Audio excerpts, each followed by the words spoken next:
Satu, berasal dari kata sufa. Tasawuf berasal dari istilah sufa. Sufa berarti serambi tempat duduk. Sufa berasal di serambi Masjid Madinah yang disediakan untuk mereka yang belum memiliki tempat tinggal atau rumah, dan dari orang-orang muhajirin yang ada di masa Rasulullah SAW.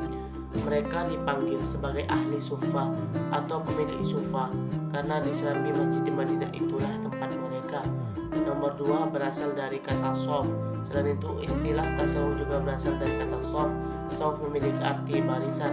Istilah ini dilekatkan kepada tasawuf karena mereka, para kaum sufi, memiliki iman yang kuat, jiwa dan hati yang suci, ikhlas, bersih, dan mereka senantiasa berada dalam barisan yang terdepan jika melakukan sholat berjamaah atau melakukan peperangan. Nomor tiga, berasal dari kata sofa dan suafana.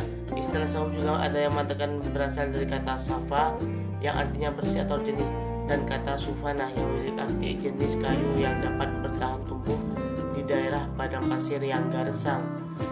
Nomor 4, berasal dari kata suf. Pengertian tasawuf juga berasal dari kata suf yang berarti bulu domba. Pengertian ini muncul dikarenakan kaum sufi sering menggunakan pakaian yang berasal dari bulu domba kasar. Hal ini melambangkan bahwa mereka menjunjung kerendahan hati serta menghindari sikap menyombongkan diri. Selain itu juga sebagai simbol usaha untuk meninggalkan urusan-urusan yang bersifat duniawi. Orang-orang yang menggunakan pakaian domba tersebut dipanggil dengan istilah mutasawwif dan perilakunya disebut tasawuf. Pengertian tasawuf menurut terminologi dari para ahli sufi juga terdapat varian-varian yang berbeda. Hal ini dapat dijelaskan dari berbagai pandangan sufi berikut. 1. Menurut Imam Junaid. Menurut seorang sufi yang berasal dari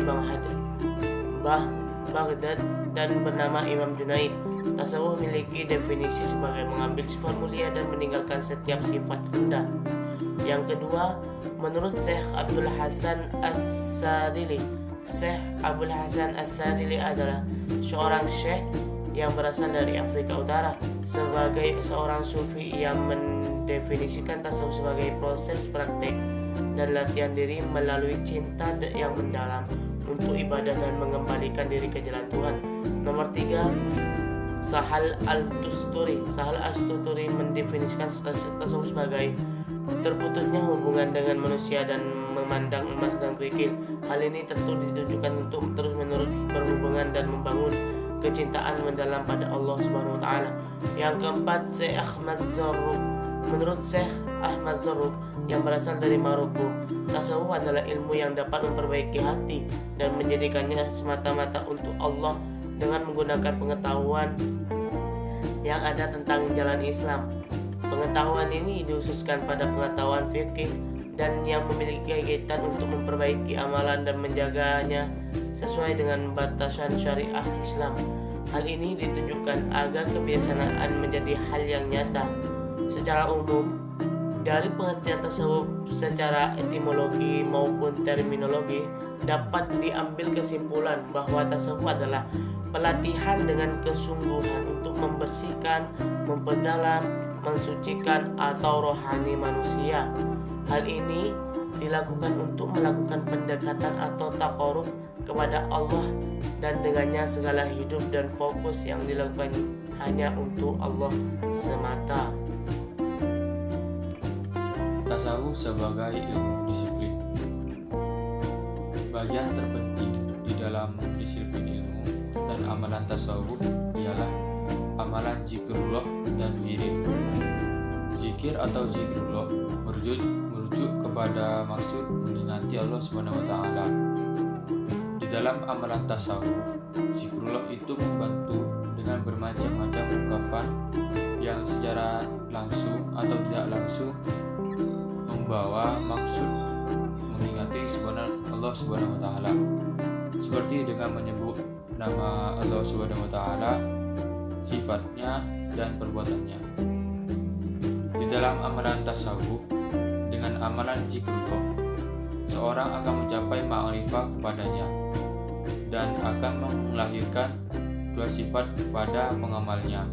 Yang pertama, akan melahirkan sifat takwa, manakala yang kedua akan melahirkan sifat mahabbah, yaitu sifat cintakan kepada Allah Subhanahu wa taala. Dengan sifat seseorang hamba akan menuruti segala perintahnya selaku khalik. Manakala sifat mahabbah pula akan melahirkan sifat cintakan kepada perbuatan yang disuruh Allah Subhanahu wa taala selaku penciptanya.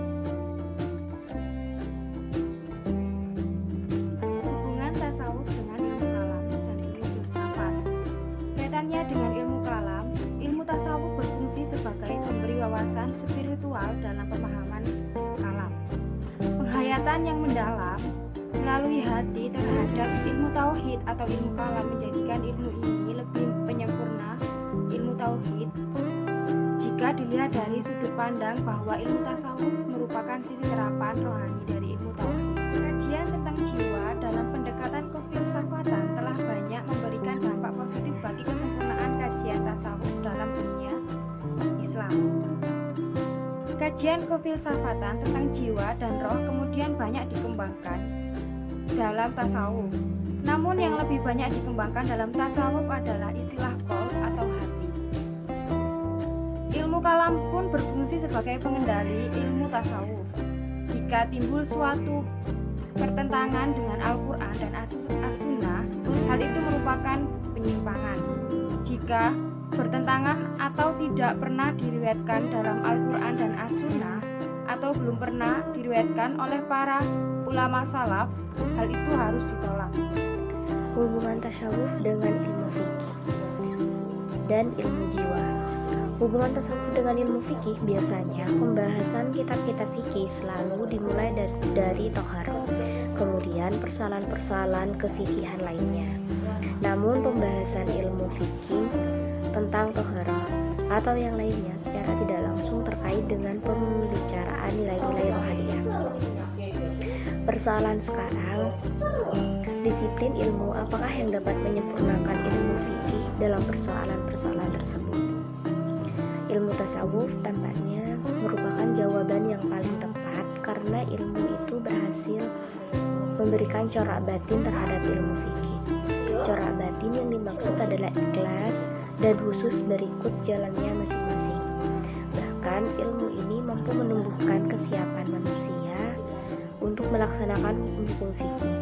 Akhirnya pelaksanaan kewajiban manusia tidak akan sempurna tanpa perjalanan rohaniah. Dahulu para ahli fikih mengatakan, barang siapa mendalami fikih tetapi belum bertasawuf berarti ia fasik. Barang siapa bertasawuf tetapi belum mendalami fikih berarti ia zindik. Dan barang siapa melakukan keduanya berarti ia melakukan kebenaran.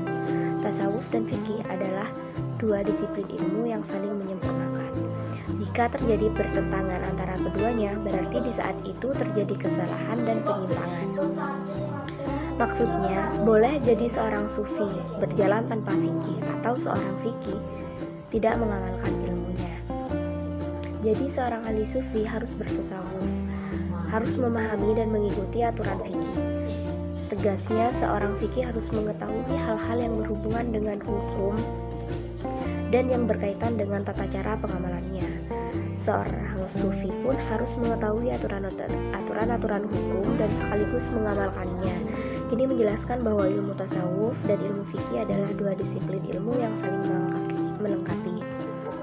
Ilmu tasawuf tampaknya merupakan jawaban yang paling tepat karena ilmu ini memberikan corak batin terhadap ilmu fikih.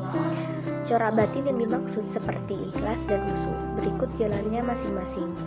Bahkan ilmu ini dapat menumbuhkan kesiapan manusia untuk melaksanakan hukum-hukum fikih. Alasannya, pelaksanaan kewajiban manusia tidak akan sempurna tanpa perjalanan rohaniah. Tasawuf dan fikih adalah dua disiplin ilmu yang saling menyempurnakan. Jadi seorang ahli fikih harus bertasawuf. Sebaliknya, seorang ahli tasawuf pun harus mendalami dan mengikuti aturan fikih. Tegasnya, seorang fakih harus mengetahui hal-hal yang berhubungan dengan hukum dan yang berkaitan dengan tata cara pengamalannya. Seorang sufi pun harus mengetahui aturan-aturan hukum dan sekaligus mengamalkannya. Syekh Ar-Rifai berkata, sebenarnya tujuan akhir para ulama dan para sufi dalam satu. Pernyataan Ar-Rifai di atas perlu dikemukakan sebab beberapa sufi yang terkelabui, namun menghujat setiap orang dengan perkataan, orang yang tidak memiliki syekh, maka syekhnya adalah setan. Ungkap ini diungkapkan oleh sufi bodoh yang berpropaganda untuk syekhnya, atau dilontarkan oleh sufi keliru yang tidak tahu bagaimana seharusnya mendudukkan tasawuf pada tempat yang sebenarnya. Adapun hubungan tasawuf dengan ilmu jiwa, yaitu ilmu jiwa agama, tasawuf dapat dijadikan pijakan jiwa alternatif dalam menghadapi problem kehidupan yang semakin kompleks. Setiap orang membutuhkan pijakan dalam hidupnya untuk menyelesaikan berbagai problem kehidupan yang berimplikasi pada psikologi pada orang tersebut. Tasawuf dijadikan pijakan karena tasawuf lebih dekat dengan disiplin ilmu psikologi. Akan tetapi sering kedua kajian tersebut seakan terpisahkan, padahal objek kajian tasawuf, psikologi agama, dan kesehatan mental berurusan dengan soal yang sama, yakni soal jiwa. Pembahasan tentang jiwa dan badan ini dikonsepsikan para sufi dalam rangka melihat sejauh mana hubungan perilaku yang dipraktikkan manusia dengan dorongan yang dimunculkan jiwa sehingga pembuatan itu dapat terjadi. Dari sini baru muncul kategori-kategori perbuatan manusia, apakah dikategorikan sebagai perbuatan jelek atau perbuatan baik.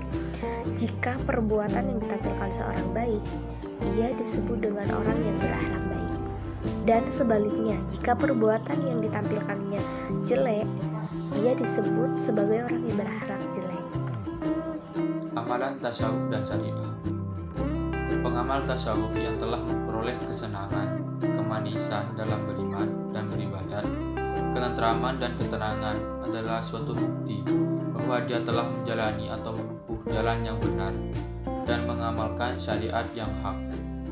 Dalam buku Al-Muqis Minal Dalal diuraikan tentang para sufi yang banyak memberikan pendapat atau komentar berkenan tasawuf dihubungkan dengan syariat. Mereka tidak memandai dengan pengalaman-pengalaman syariat wajib saja, tetapi harus juga mengamalkan syariat-syariat sunnah. Para sufi tidak hanya meninggalkan yang haram dan makruh saja. Para sufi tidak meninggalkan yang haram dan makruh saja, tetapi juga meninggalkan hal-hal yang mubah, yang berfaedah